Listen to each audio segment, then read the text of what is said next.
सुल्तान नूरुद्दीन का बेटा सलाहुद्दीन। बेटा,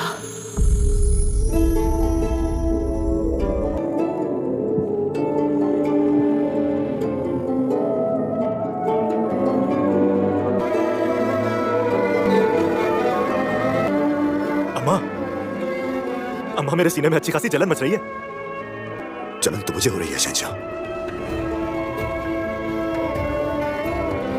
मैंने अपनी मां को कभी नहीं देखा। मेरे सीने में बरसों से एक मां के लिए तड़प है,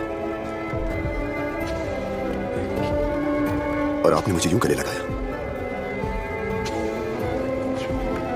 पूरे वजूद में एक हरारत का एहसास हुआ मुझे। लगता है इसी एहसास का नाम ममता है, मां है। क्योंकि मैं तेरी रजाई मां। इस तरह तो हम भाई हुए, क्योंकि एक ही मां का दूध पिया है शहंशाह।